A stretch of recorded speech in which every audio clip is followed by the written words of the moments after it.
আমেরিকার নতুন শুল্ক আরোপ আমাদের জন্য বড় অভিশাপ, এই কথাটা একাধিক ভিডিওতে আমরা বলেছিলাম। এবার সেটা বাস্তবায়ন শুরু হলো।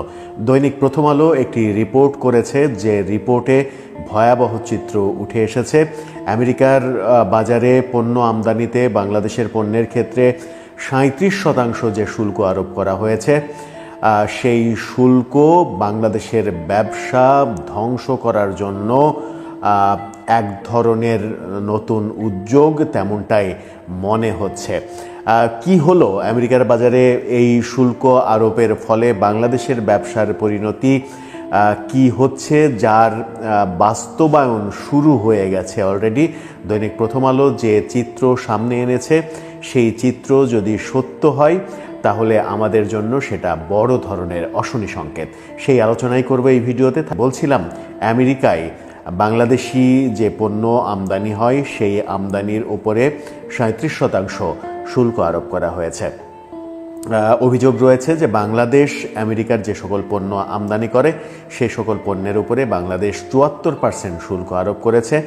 এরই মাঝে সরকার একাধিকবার মিটিং করেছে, জরুরি মিটিং করেছে উপদেষ্টা পরিষদের, এবং মিটিংয়ের পরবর্তীতে ডোনাল্ড ট্রাম্পের কাছে আনুষ্ঠানিকভাবে চিঠি পাঠানো হয়েছে অনুরোধ করে যেন শুল্ক কমানো হয়, এবং বাংলাদেশও তাদের পণ্য যেগুলো আমদানি করে সেটার উপর থেকে অন্তত 50% শুল্ক কমিয়ে দেবে, এরকম আশ্বাসও দেয়া হয়েছে। কিন্তু কোনো আশ্বাসেই কোনো কাজ হয়নি। এবার বাজারে বাস্তবায়ন শুরু হয়েছে। দৈনিক প্রথম আলো যেটা বলছে সেটা ভয়াবহ।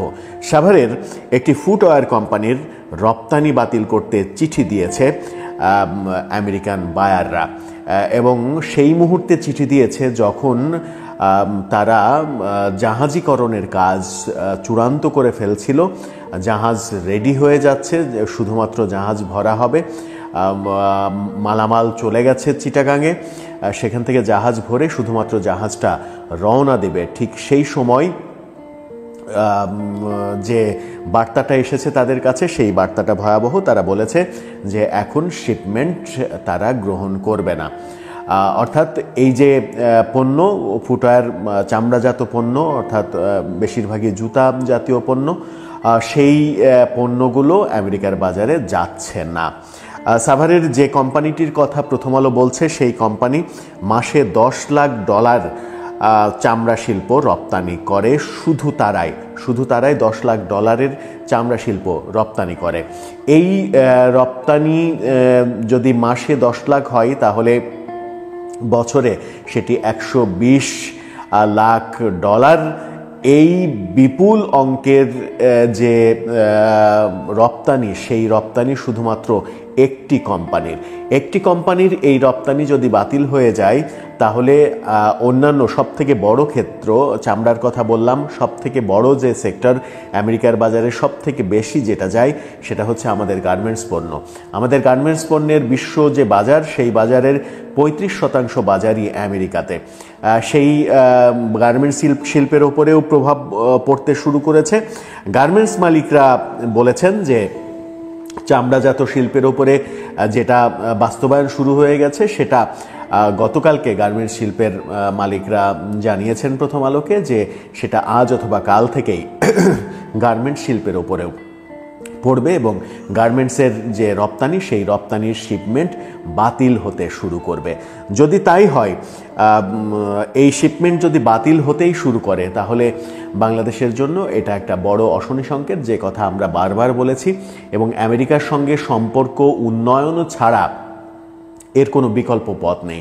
আমেরিকা সরকারের সঙ্গে সম্পর্ক উন্নয়ন দরকার। আমরা যেটা জানি যে বর্তমানে আমেরিকার সরকার, ট্রাম্প প্রশাসন, এবং বাংলাদেশ সরকার, ইউনুস প্রশাসন, সেই দুই প্রশাসনের মধ্যে সম্পর্ক তিক্ততার পর্যায়ে। যে সম্পর্কটা অসাধারণ সম্পর্ক ছিল জো বাইডেনের সঙ্গে ডক্টর ইউনুসের, সেই সম্পর্কটার এখন একেবারে বিপরীত চিত্র আমরা দেখছি ডোনাল্ড ট্রাম্পের সঙ্গে। এই বিপরীত চিত্রের ফলেই বাংলাদেশের ওপরে এত বেশি কর আরোপ করা হয়েছে বলেও অনেকে মনে করেন। যদিও বিশ্বের অধিকাংশ দেশের ক্ষেত্রেই কর আরোপ করা হয়েছে, কর বাড়ানো হয়েছে, কিন্তু যতই বাড়ানো হোক না কেন, যেখানে আমেরিকার অন্যতম প্রধান শত্রু দেশের মধ্যে চীন অন্যতম, সেখানে চীনা পণ্যের উপরে তারা শুল্ক আরোপ করেছে 34%, সেখানে বাংলাদেশের পণ্যের উপরে শুল্ক আরোপ করেছে 37%, ভারতীয় পণ্যের উপরে 26%, পাকিস্তানি পণ্যের উপরে 29%। এই যে আমাদের মহাদেশীয় দেশগুলো, উপমহাদেশীয় মহাদেশীয় দেশগুলোর যে অবস্থা, সেই অবস্থার তুলনায় আমাদের শুল্ক আরোপ সব থেকে বেশি। এটা সম্পর্কের অবনতি ছাড়া কোনো কারণেই ঘটেনি, এটাই মনে করছেন বিশ্লেষকরা। এই যে সম্পর্কের অবনতি হয়েছে, এই সম্পর্কের অবনতিটা উন্নতির পর্যায়ে নিয়ে যাওয়া কি আদৌ সম্ভব? অভিযোগ রয়েছে ডোনাল্ড ট্রাম্পের সঙ্গে ডক্টর ইউনূসের ব্যক্তিগত সম্পর্ক খারাপ। হিলারি ক্লিন্টনের সঙ্গে প্রথমবার যখন ডোনাল্ড ট্রাম্প নির্বাচন করে যেতেন, সেই সময় হিলারি ক্লিন্টনের পক্ষে ডক্টর ইউনূসের বিপুল পরিমাণ আর্থিক অনুদানের অভিযোগ রয়েছে ডোনাল্ড ট্রাম্পের দিক থেকে। সেই থেকেই ডোনাল্ড ট্রাম্প ডক্টর ইউনূসের উপরে এক ধরনের খ্যাপা ছিলেন। এখন যখন সেই ব্যক্তিগত সম্পর্কটা এখন দেশ থেকে দেশে হয়েছে, তখন সেটার জের দেশকে ভোগ করতে হচ্ছে, এমনটাই মনে করছেন বিশ্লেষকরা। এর থেকে উত্তরণের আদৌ পথ আছে কি? আর যদি এটা টিকে থাকে, এটা যদি বাস্তবায়িত হতে থাকে, আমেরিকায় যে সকল পণ্য আমদানি হয় বাংলাদেশ থেকে, সেগুলো যদি আস্তে আস্তে অর্ডার বাতিল হতে থাকে। কেন অর্ডার বাতিল হচ্ছে?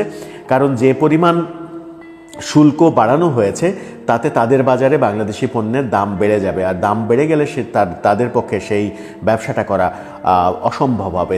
তাই আমেরিকার ব্যবসায়ীরা অলরেডি প্রস্তাব দেওয়া শুরু করেছে যে শুল্ক যেহেতু বাড়ানো হয়েছে, সেহেতু তোমাদের পণ্যের দাম কমাতে হবে।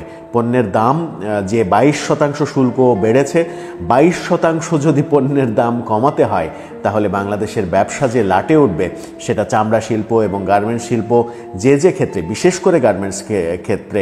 প্রথম আলো চামড়া শিল্প নিয়ে রিপোর্ট করেছে, গার্মেন্টস এখনও সামনে আসেনি, সামনে আসছে। এই সপ্তাহের মধ্যেই গার্মেন্টসের চিত্রটা পরিষ্কার হয়ে যাবে। তাতে গার্মেন্টস ক্ষেত্র যে মুখ থুবড়ে পড়বে, সেটা বলার অবকাশ রাখে না।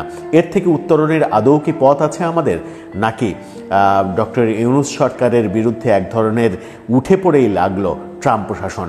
সেটাও একটা বড় প্রশ্ন। দর্শক, আপনার কি মনে হয় শেষ পর্যন্ত কি হতে যাচ্ছে? আপনার মতামত জানিয়ে লিখতে পারেন আমাদের